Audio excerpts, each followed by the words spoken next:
بكم وليتم نعمته عليكم لعلكم تشكرون।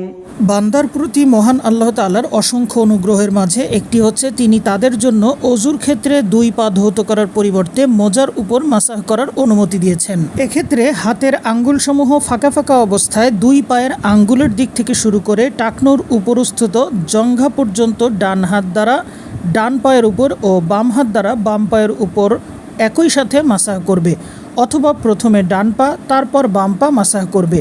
এক্ষেত্রে বিষয়টি প্রশস্ত, তবে শর্ত হচ্ছে মোজা দুটি নাপাকি থেকে পবিত্র থাকা লাগবে এবং পায়ের পাতা সম্পূর্ণরূপে ঢেকে থাকা লাগবে এবং পরিপূর্ণ অজু অবস্থায় উভয় মোজা পরিধান করতে হবে।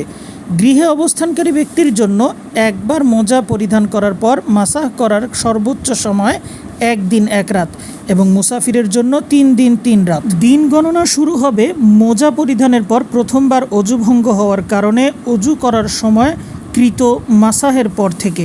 উদাহরণস্বরূপ, যদি ফজরের নামাজের জন্য অজু করে মোজা পরিধান করে অতঃপর 9টার সময় অজু ভঙ্গ হয়ে যায় এবং 12টার সময় পুনরায় অজু করার সময় মোজার উপর মাসাহ করে, তাহলে সময় শুরু হবে দুপুর 12টা থেকে 9টা থেকে 9। কেবলমাত্র ছোট নাপাকির ক্ষেত্রে মাসাহ করা বৈধ, বড় নাপাকির ক্ষেত্রে ধৌত করা আবশ্যক। যে ব্যক্তি অজু অবস্থায় মোজা খুলে ফেলে বা নির্ধারিত সময় শেষ হয়ে যায়, এমত অবস্থায় অজু ভঙ্গকারী কোনো কিছু না ঘটলে তার অজু নষ্ট হবে না। সে যদি পুনরায় মাসাহ করতে চায় তাহলে পুনরায় পরিপূর্ণ অজু করে পূর্ববর্তী শর্ত সাপেক্ষে মাসাহ করতে হবে।